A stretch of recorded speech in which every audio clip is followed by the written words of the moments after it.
Tonight, we will journey together, slowly and gently, through the long and extraordinary story of one of the greatest cities the world has ever known.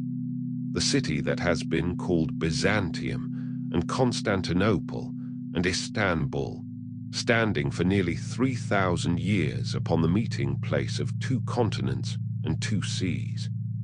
This is a long and winding tale, and you do not need to hold on to any of it. Let it move over you like the slow currents of the Bosphorus, drifting between Europe and Asia, and let your body grow heavier and your breathing slower with every passing word. There is nowhere you need to be tonight, and nothing you need to remember. And if you find some comfort in these long, quiet journeys, you are warmly welcome to follow along or to subscribe, and to leave a gentle like before you drift away, so that these stories can keep finding the people who need them, night after night. There is no rush in it, and nothing is asked of you now but to rest. So settle in, make yourself comfortable, and let us travel back together to the shores of a narrow strait, where a great city was waiting to be born.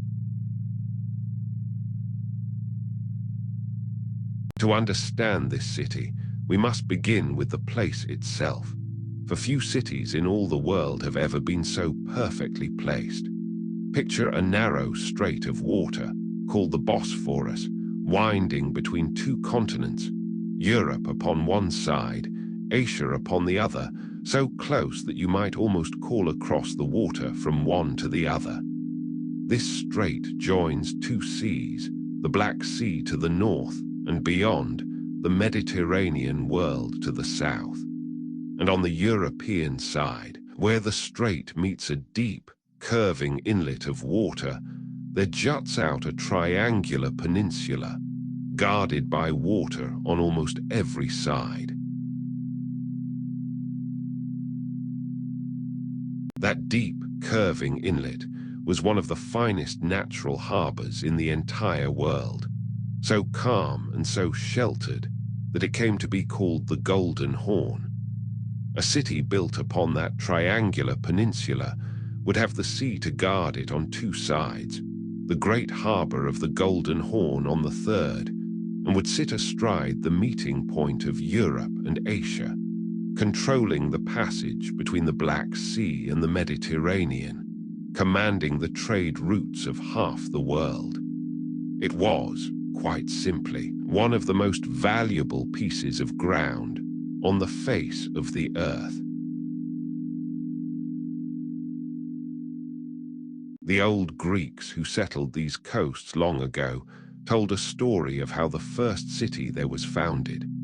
A man named Byzas, they said, wishing to found a colony, asked the famous oracle at Delphi where he should build.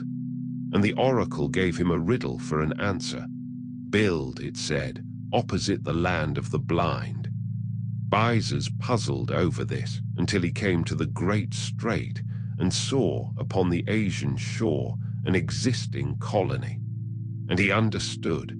The people who had settled there on the poorer side and had overlooked the magnificent peninsula just across the water must surely have been blind. And so, opposite them, he founded his city. He named it Byzantion after himself, and for many centuries it lived as a modest but well-placed Greek city, trading upon its wonderful harbor, sometimes prospering, sometimes suffering in the wars of the ancient world.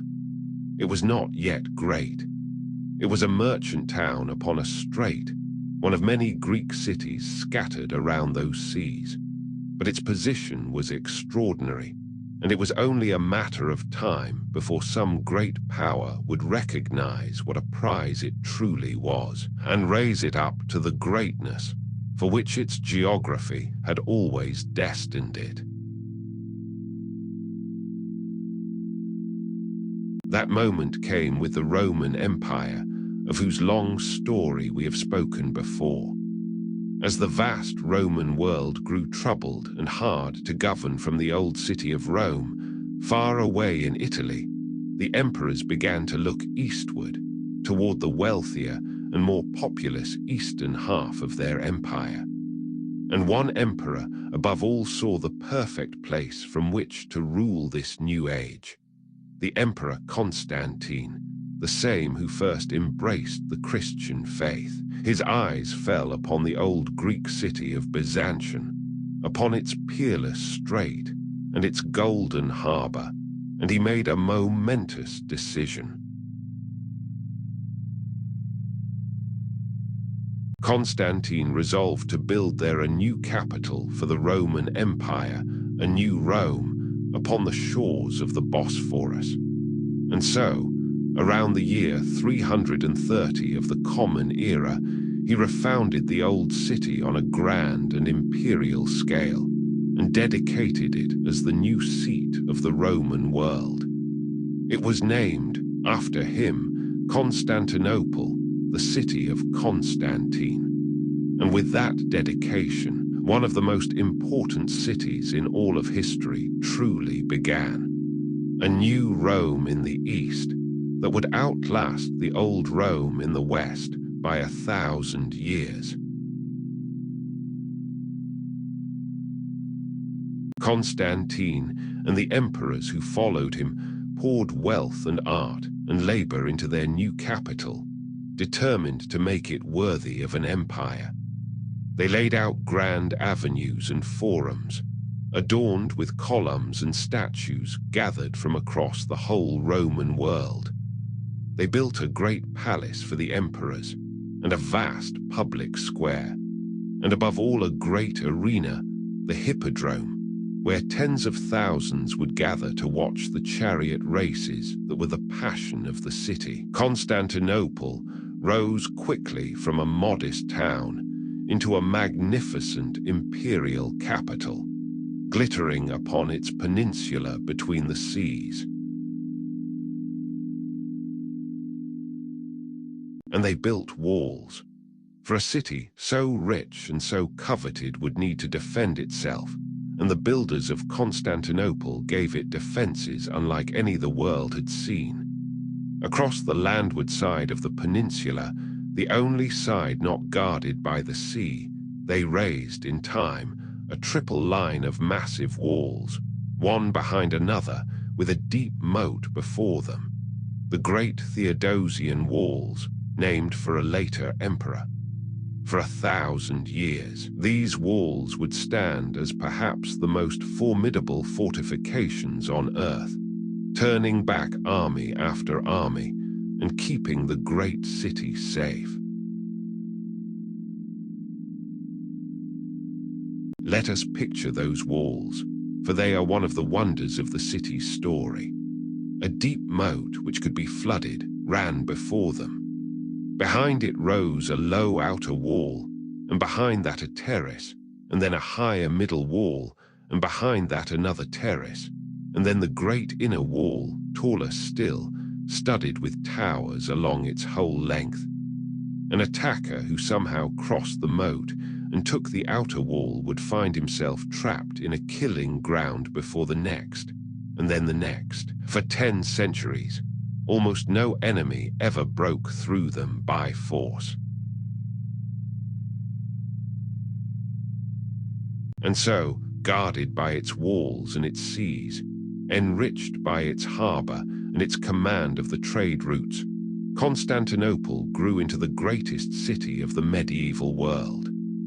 As the Western Roman Empire faded and fell, as we have heard, the Eastern Empire, ruled from Constantinople, lived on, unbroken, calling itself Roman still, for we now call it the Byzantine Empire after the city's old name. But its own people never stopped thinking of themselves as Romans, the true heirs of Rome, carrying its light forward through the long centuries after the West had gone dark. For while much of Western Europe, after the fall of Rome, sank into a poorer and more fragmented age, Constantinople remained a beacon of wealth and learning and splendor. It preserved the knowledge of the ancient Greeks and Romans in its libraries. Its craftsmen worked in gold and silk and mosaic. Its markets overflowed with the goods of 3 continents. Its court was the most magnificent in the world, wrapped in elaborate ceremony. To a visitor from the simpler kingdoms of the West, arriving at Constantinople must have felt like stepping into a dream of impossible richness and antiquity. The city was a place of extraordinary variety and life. Merchants came from every land, from the forests of the north, from the deserts of the east, from Italy and Egypt and beyond. In its streets one might hear a dozen languages and see the goods of the whole known world laid out for sale. Silks and spices, furs and amber, gold and gemstones, holy relics and ancient books. It was, for many centuries, quite simply the richest and most populous city in all of Europe and the Near East, the great meeting place where the trade and the peoples of continents came together. At the heart of the city's public life stood the great hippodrome, the vast arena where the people gathered by the tens of thousands to watch the chariot races. And these races were far more than mere sport.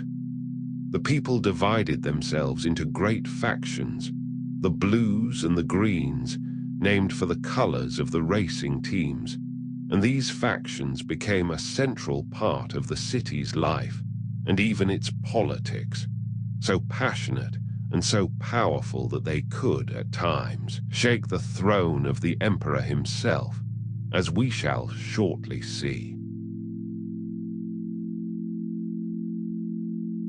For above all the life of the city presided the emperor, wrapped in a sacred majesty unlike any ruler of the West. In the great palace beside the hippodrome, surrounded by an elaborate and ancient ceremony, the Emperor of Constantinople was regarded almost as God's own regent upon earth, the divinely chosen protector of the Christian Roman world.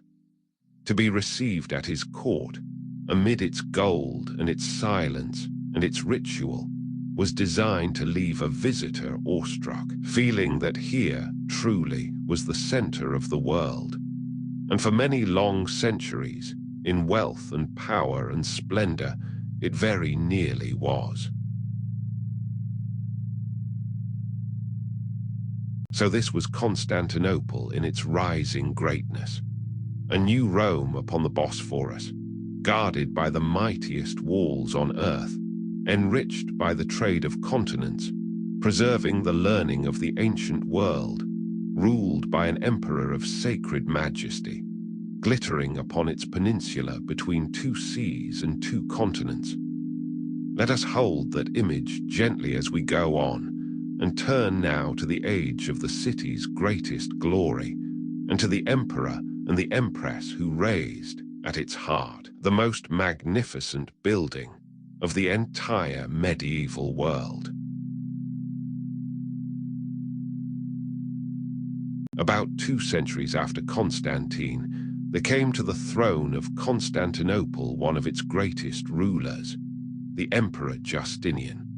He was an ambitious and tireless man who dreamed of restoring the old Roman Empire to its full glory, of winning back the western lands that had been lost, and of leaving behind him a capital more magnificent than any before. And at his side stood one of the most remarkable women in all of history, the Empress Theodora, who had risen from humble and difficult beginnings to become his wife, his closest counselor, and at the most dangerous moment of his reign, quite possibly the savior of his throne. That dangerous moment came in the form of a great uprising, remembered as the Nika Riots.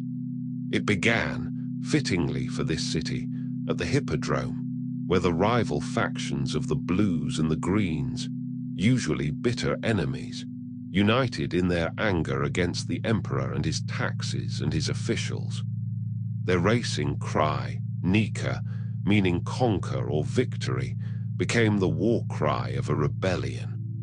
The mob rampaged through the city, setting great fires that burned down much of the center, including the cathedral itself, and even proclaimed a rival emperor.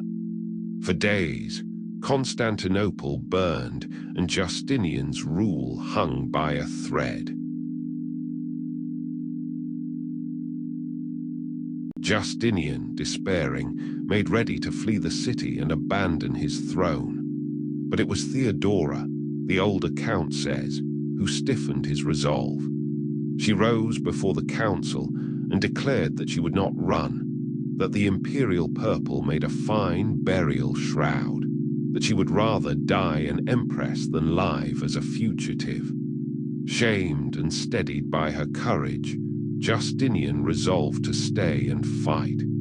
His generals moved against the rioters gathered in the Hippodrome, and the rebellion was crushed, and his throne was saved. And from the ashes of the burned city, Justinian saw not ruin, but opportunity. For the great fire had destroyed the old cathedral at the city's heart, and Justinian resolved to replace it with something the world had never seen. A church so vast, so daring, so magnificent, that it would stand as the crowning glory of his reign and of his empire. He gathered the finest builders and mathematicians of the age, and spared no expense, and drove the work forward with astonishing speed. In just 5 years, an almost impossibly short time for so vast a structure, the great church was complete. They called it Hagia Sophia, the Church of Holy Wisdom.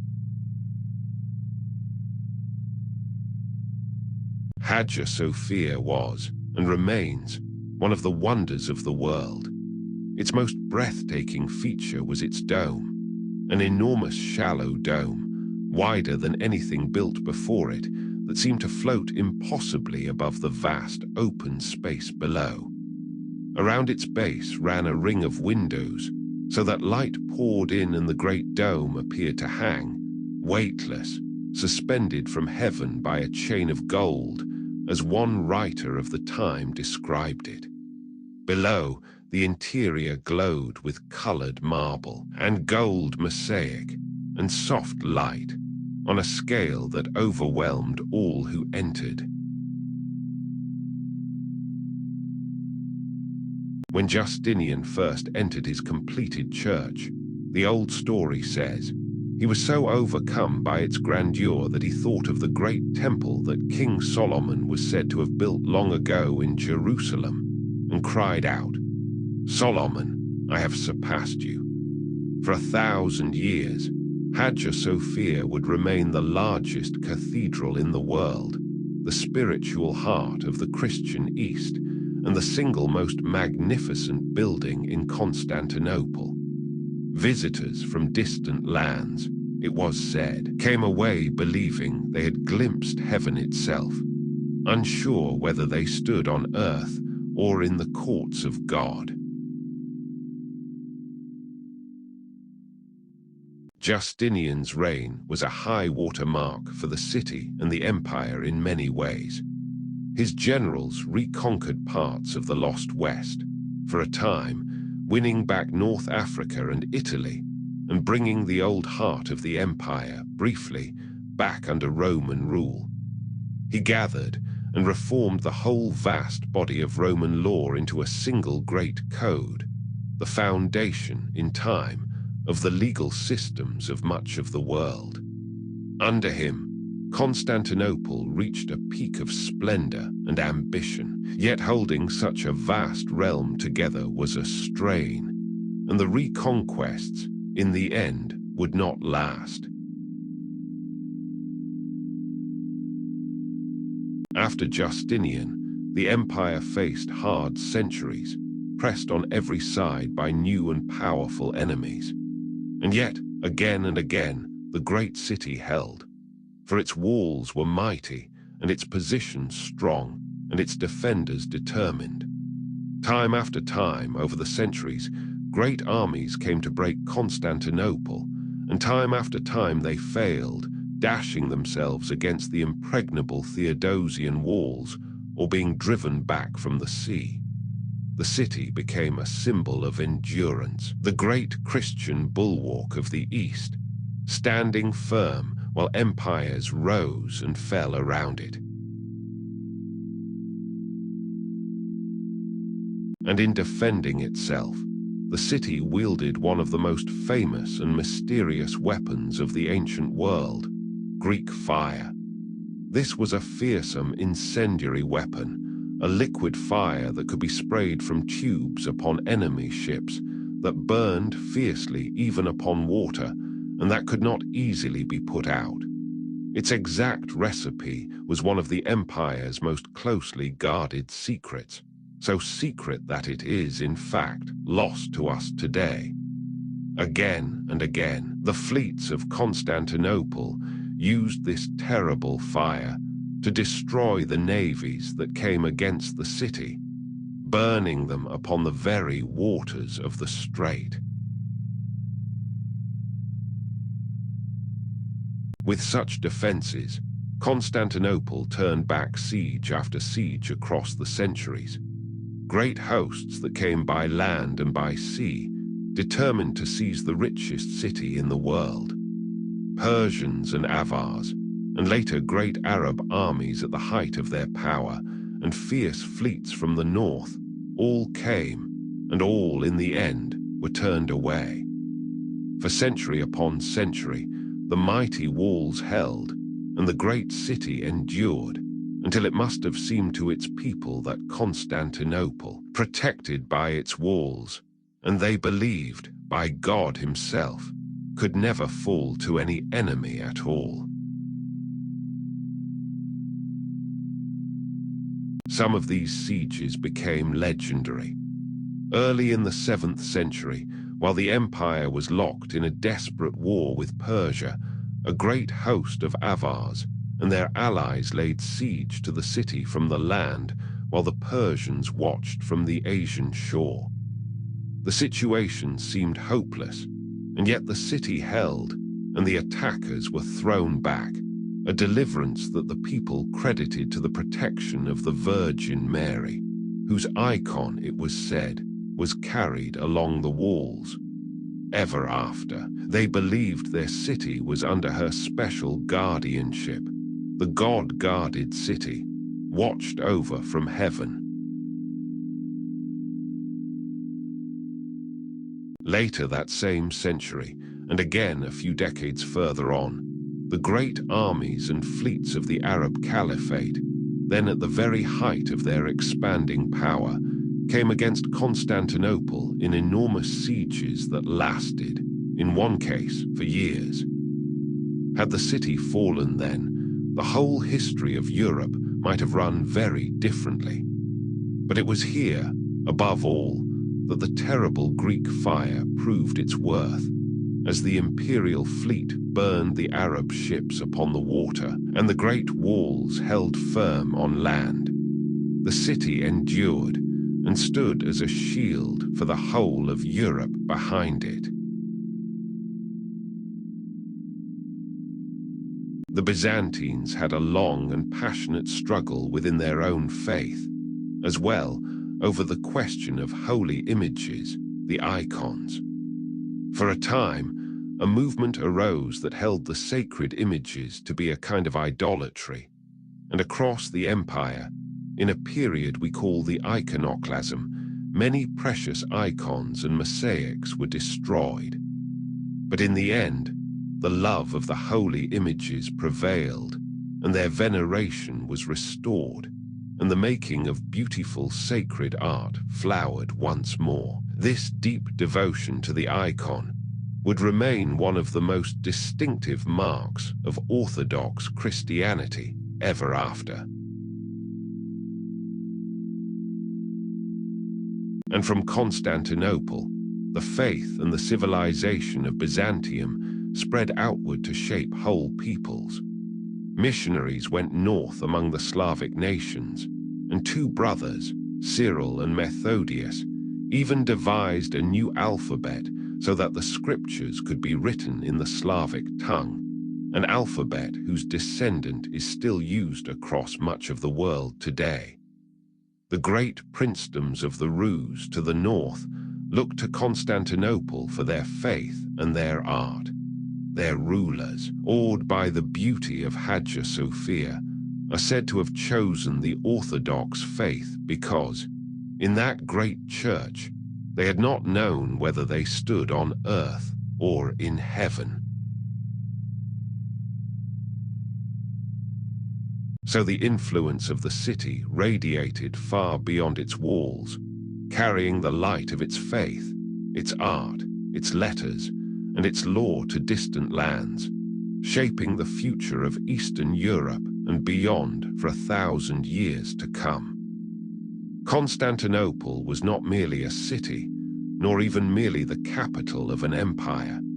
It was a whole civilization, a living link between the ancient world and the ages that followed, the great teacher and model for half a continent. Its splendor was the standard against which other peoples measured their own dreams of greatness.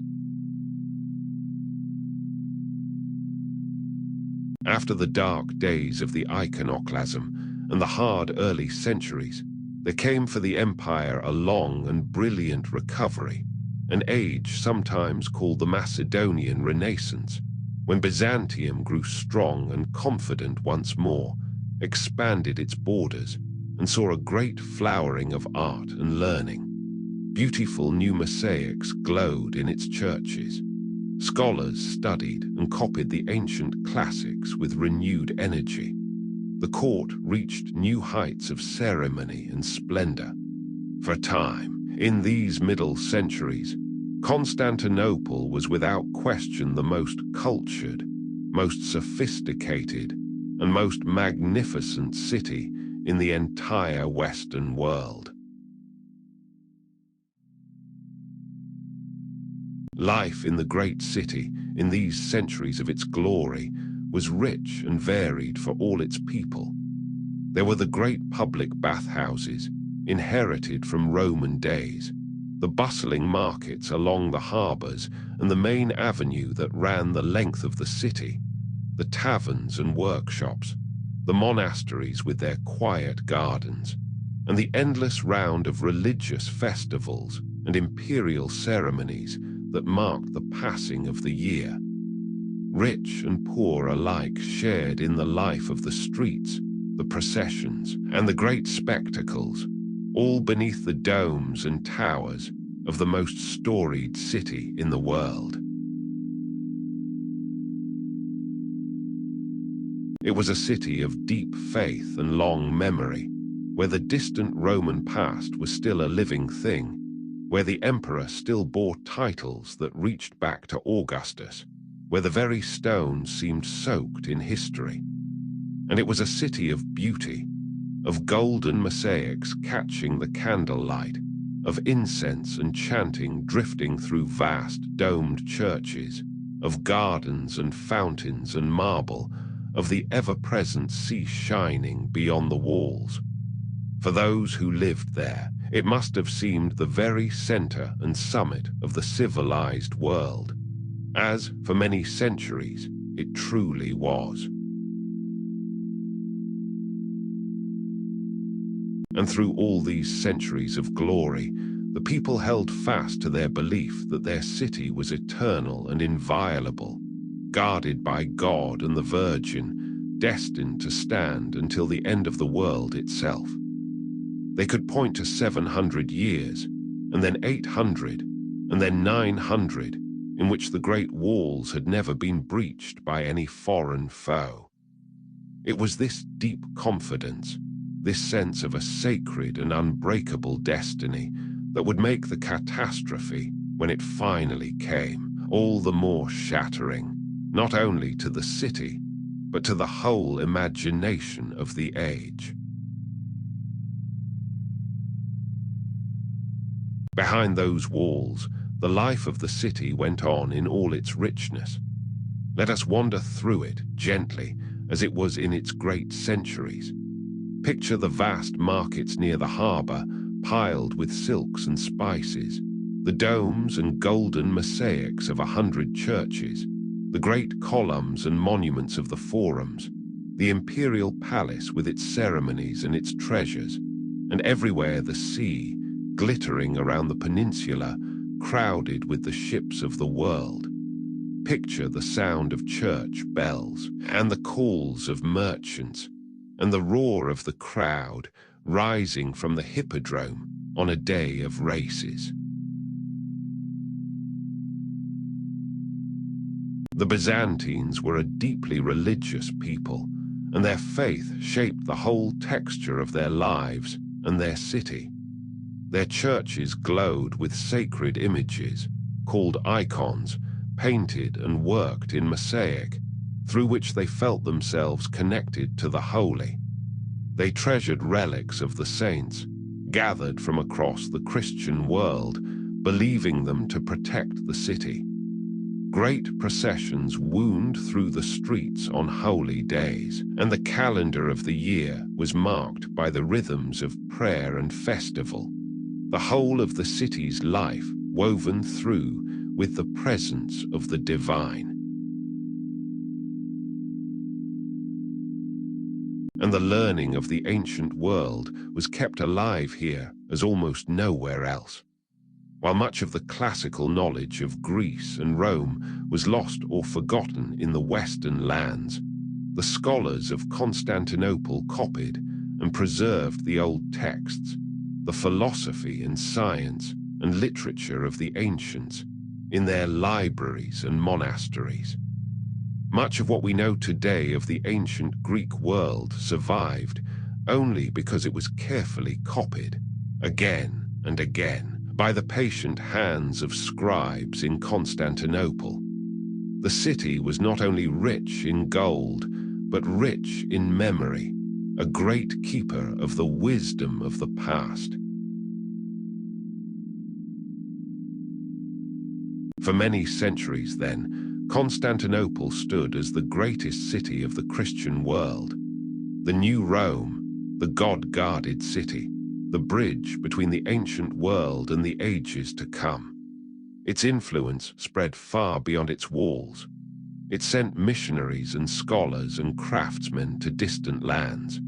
It shaped the faith and the art and the writing of whole peoples to its north and east.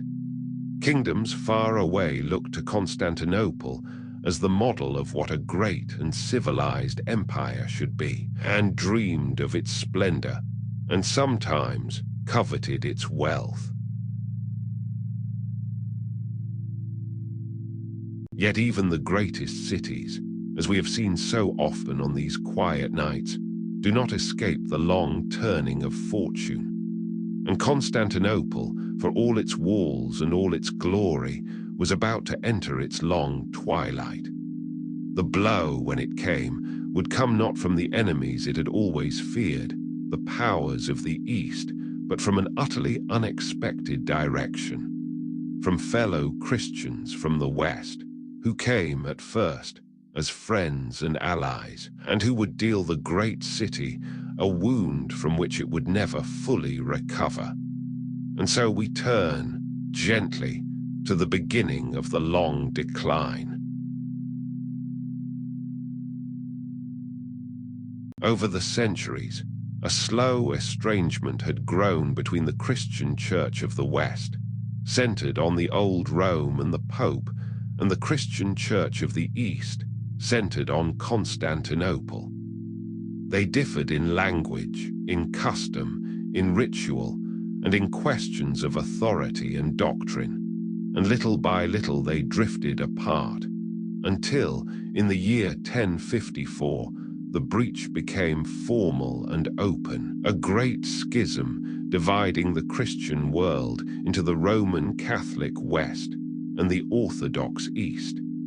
It was a division that would never truly heal, and it left the two halves of Christendom wary of one another and sometimes hostile. Meanwhile, from the west, there came the age of the Crusades, when the knights of Western Europe marched east, seeking to win back the Holy Land.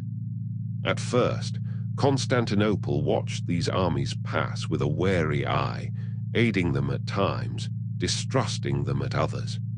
But the fourth of these great crusades, at the very start of the 13th century, would prove a catastrophe for the great city, a betrayal that no one could have foreseen. For that crusade, through a tangle of debts and ambitions and quarrels over the Byzantine throne, was diverted from the Holy Land and turned instead upon Constantinople itself.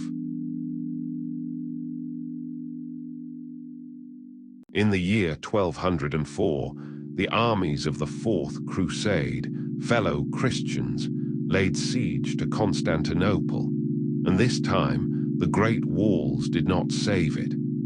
The Crusaders broke into the city, and what followed was one of the most terrible episodes in its long history. For 3 days, the greatest city in the Christian world was brutally sacked by the very Christians who should have been its brothers. Its churches were plundered, its palaces looted, its ancient treasures carried off or destroyed, its people slaughtered and abused. Hagia Sophia itself was stripped of its gold and its holy things. The wealth and the wonders that Constantinople had gathered over nearly 9 centuries were scattered and stolen in those 3 dreadful days. Priceless relics and works of art were carried off to the cities of the West. The famous 4 bronze horses that had stood in the Hippodrome were taken to Venice, where they stand to this day. The city that no Eastern enemy had ever broken was shattered, not by its ancient foes, but by fellow Christians from the West. It was a wound to the very soul of Byzantium, and though the city would rise again, it would never truly recover its former greatness. For more than half a century after this, Constantinople was ruled by Western knights as the capital of a so-called Latin empire, while the Byzantines held on in smaller states nearby, waiting and gathering their strength. And at last, in the year 1261, the Byzantines retook their beloved city and restored a Greek emperor to the throne. But the Constantinople they recovered was a shadow of what it had been. Impoverished, depopulated, its treasures gone, much of it fallen into ruin. The empire that ruled from it was now small and weak, a fragment of its former self, surrounded by growing dangers. And so began the long, slow twilight of Byzantium. For the next 2 centuries, the empire shrank year by year, losing its lands piece by piece, until at last it was little more than the great city itself and a few scattered territories. Its emperors, once the most powerful rulers in the world, were reduced to seeking aid from the West, and even to becoming, at times, the vassals of others. The glory had faded, and yet, remarkably, the city endured, still proud, still holding to its ancient faith and its ancient name, still sheltering behind the great walls that had guarded it for 1,000 years. Even in its poverty and decline, Constantinople remained a place of beauty and learning and faith, clinging to its ancient traditions. Its scholars still copied the old texts. Indeed, in these last centuries, some of them carried the learning of the ancient Greeks westward, to Italy, helping to spark the great rebirth of classical learning that we call the Renaissance. In its churches, the old rituals continued. Its people still believed that their God-guarded city, whatever its present troubles, could never truly fall. But a new and formidable power was rising in the lands around them. For in the east, among the peoples of Anatolia, there had risen a new and vigorous power, the Ottoman Turks. Beginning as a small principality, the Ottomans grew, generation by generation, into a mighty empire, expanding across Anatolia, and then crossing into Europe, all around the shrinking Byzantine lands. Their armies were disciplined and powerful, their state well organized, their ambition great. And little by little, they swallowed up the last territories of Byzantium until, by the middle of the 15th century, the once vast empire had been reduced to little more than the city of Constantinople itself, an ancient island in an Ottoman sea. By then, Constantinople was almost entirely surrounded by Ottoman territory, on both the European and the Asian sides. The great city, which had once ruled an empire spanning 3 continents, now ruled little more than itself, and its population had dwindled from the hundreds of thousands of its golden age to perhaps 50,000 souls, living amid the vast walls and the fading monuments of a far greater past. It was a city living in the shadow of its own history, waiting, everyone could sense, for a final reckoning that could not be far off. That reckoning came with the rise of a young and brilliant Ottoman Sultan, Mehmed II, who came to the throne determined to achieve what no ruler had managed in 1,000 years, and to take the great city for his own. He was intelligent, ambitious, and utterly resolved. He studied the city's defenses obsessively and gathered the resources for a siege on an unprecedented scale. For young Mehmed understood that to capture Constantinople would be to win undying glory, and to make his empire the true heir to the age-old dominion of Rome in the East. Mehmed made his preparations with great care and cunning. To cut the city off from the Black Sea and any help from that direction, he built a mighty fortress on the European shore of the Bosphorus, just north of the city, at its narrowest point, so that his cannon could command the strait and stop any ship from passing. He gathered a vast army, far larger than the few defenders the city could muster. And most fatefully of all, he turned to a new and terrible weapon that would change the nature of the coming siege and of warfare itself. Enormous cannon, capable of battering down even the mightiest walls. For 1,000 years, the great Theodosian Walls had made Constantinople all but impregnable, turning back every army that came against them. But the age of gunpowder had arrived, and it would change everything. Mehmed employed a master founder who cast for him cannon of monstrous size, the largest the world had yet seen, including one so vast it is said to have required dozens of oxen to move, and could hurl a stone ball weighing hundreds of pounds. Against such weapons, even the ancient walls that had stood for 10 centuries would, at last, prove vulnerable. In the spring of the year 1453, Mehmed brought his great army and his terrible cannon before the walls of Constantinople, and the final siege began. Within the city, the last emperor, Constantine XI prepared to defend his capital with the few thousand soldiers he could gather, a tiny force against the Ottoman host, aided by some brave volunteers from the west, chiefly from Italy.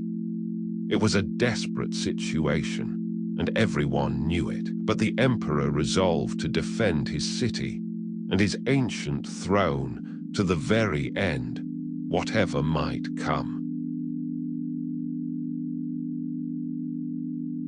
The defenders were pitifully few for so vast a circuit of walls, perhaps 7,000 or 8,000 men to hold miles of fortifications against an army many times their number.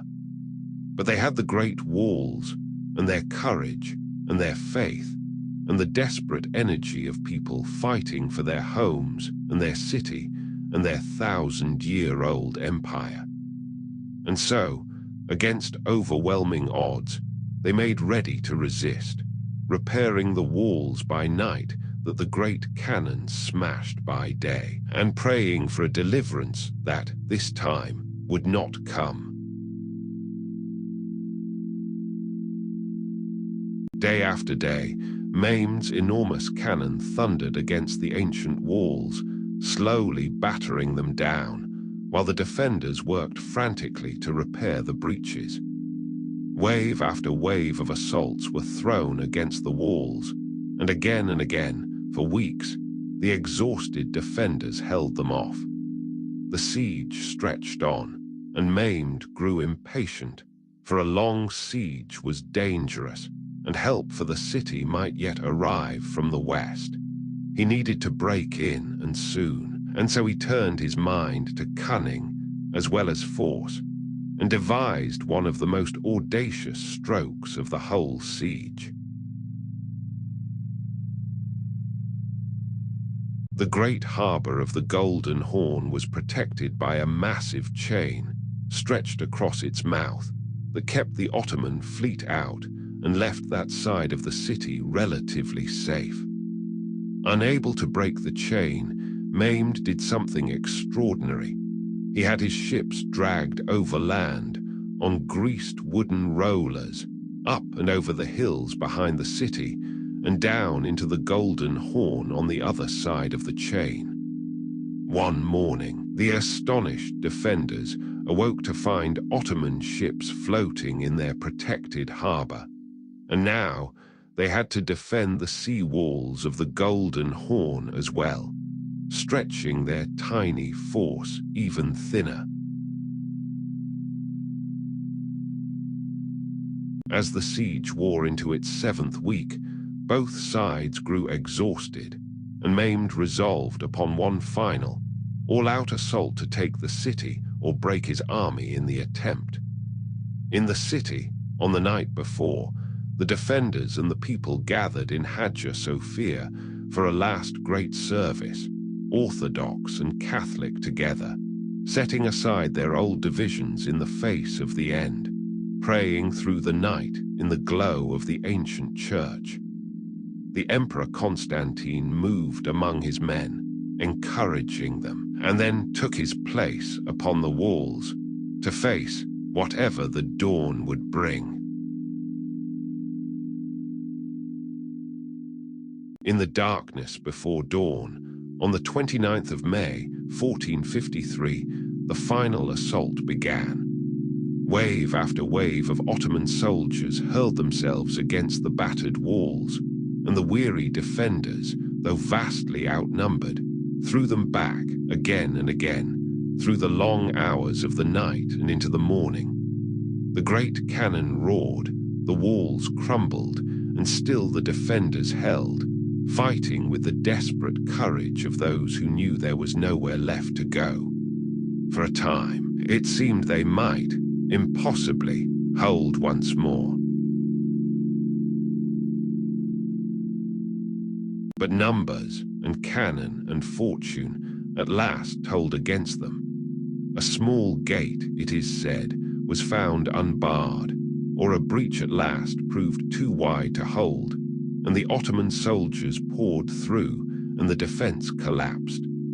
The last emperor, Constantine XI, seeing that all was lost, is said to have cast off the marks of his imperial rank and drawn his sword and charged into the thick of the fighting, to die as an ordinary soldier defending his city. His body was never certainly found, and so he passed into legend, the last of the Roman emperors, fallen with his city. And so, on that day in 1453, after standing for 1100 years as a Christian imperial capital, and after nearly 2,000 years as a city, Constantinople fell at last. With its fall, the Roman Empire, which in its eastern form had endured in an unbroken line for 15 centuries since the days of Augustus, finally came to its end. An age of the world had closed. To the people of the time, East and West alike, it seemed an event of almost cosmic significance, the passing of something ancient and irreplaceable from the world. The young Sultan Mehmed, now forever after called the Conqueror, entered the fallen city, and amid the sorrow of the conquest, he is said to have ridden through the streets to Hagia Sophia, and to have gazed in wonder upon the mighty dome that Justinian had raised nearly 1,000 years before, and to have been moved by the passing of the great empire that had built it. A famous verse came to his lips, it is told, on the transience of earthly glory, how the spider weaves its web in the palace of the emperors, and the owl calls the watch in their towers. Mehmed at once made the great city his own new capital and set about restoring it. For the Constantinople he had taken was, after its long decline, a half-empty and decayed place, and he was determined to make it once more one of the greatest cities in the world. He brought in new people from across his empire to repopulate it, of many faiths and origins. He built and rebuilt, and the ancient city, which had been the capital of the Christian Roman East, now began a new life as the capital of the Muslim Ottoman Empire, its name slowly shifting in time to the one we use today, Istanbul. Hagia Sophia itself, the great church of holy wisdom, was converted into a mosque, and slender minarets rose around its ancient dome. For the next 5 centuries, it would serve as one of the great mosques of the Ottoman world, its Christian mosaics covered over, its interior adapted to a new faith, yet its mighty dome still soaring as it had since Justinian's day. In our own time it has been a museum and a mosque again, but through all its changes, across nearly 1,500 years, that extraordinary dome has never ceased to inspire awe in all who stand beneath it. Under the Ottomans, the city entered a new age of greatness. It became the thriving capital of a vast and powerful empire that stretched across 3 continents, much as the Roman and Byzantine empires had before it, so that this one city was, in turn, the heart of 3 of the greatest empires in all of history. Its population swelled once more into the hundreds of thousands. Its markets again overflowed with the goods of the world. Once more, Istanbul was one of the largest and richest cities on earth, a meeting place of peoples and faiths and trade, exactly as its incomparable position had always destined it to be.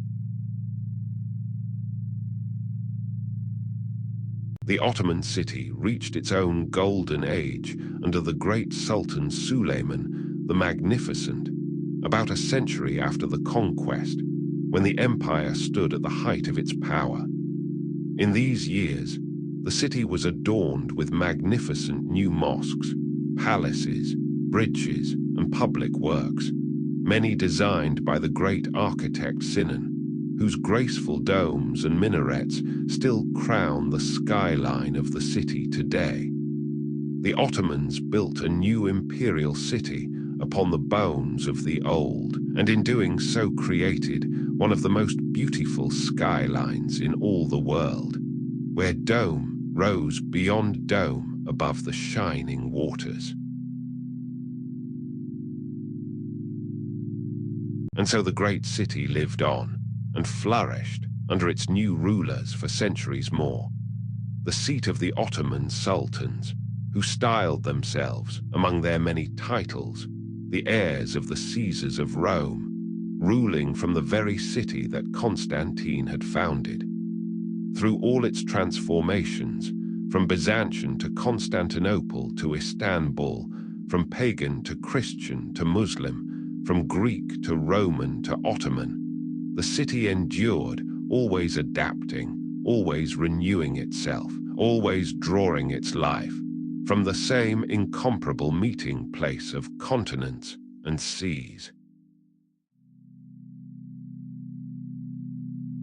Today, Istanbul is a vast and vibrant modern city, home to many millions of people, still straddling Europe and Asia across the same ancient strait, still one of the great crossroads of the world. And amid its modern life, the long layers of its history remain all around. The great dome of Hagia Sophia, the graceful Ottoman mosques, long stretches of the mighty Theodosian walls, worn but still standing, the old harbors and hills and monuments. To walk through Istanbul is to walk through nearly 3,000 years of history, all gathered together in a single living city.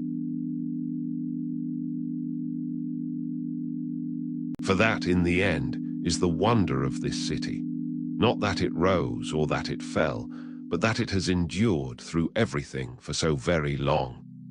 Cities are usually the creatures of a single age. They rise with an empire and fall with it and pass away.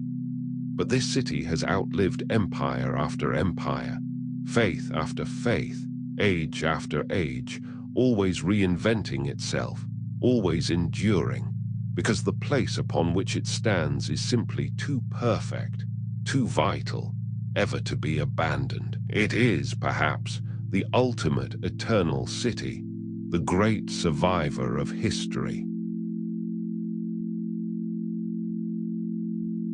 And there is, in that long survival, a gentle kind of comfort to carry with us towards sleep.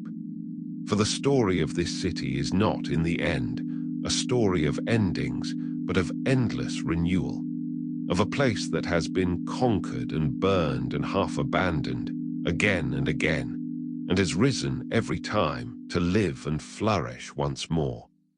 Empires came and went, but the city remained, drawing new life from the same ancient waters, dawn after dawn, century after century, as steady and enduring as the tides of the strait themselves. So let this long story of the city of the world's desire settle over you now, gently, like the evening light settling over the domes and the water of the Bosphorus. There is nothing more that you need to remember tonight, and nowhere else that you need to be. The city has risen and fallen and risen again, through age upon age, all while you have lain here, safe and warm and still. And you may let it all drift away now, the emperors and the walls and the great domes, sinking softly into the deep river of the past. Let your breathing settle now, slow and soft, and even like the gentle lapping of the water against the ancient sea walls. Let go of the day behind you and the day ahead. There is nothing to hold and nothing to do, only the quiet and the darkness and the deep and patient rest that has closed in its time over every age of this ancient city. Drift now, easily and without fear, down into sleep, while the great city keeps its long watch between the two seas, as it always has, and as it always will, until the gentle coming of the morning.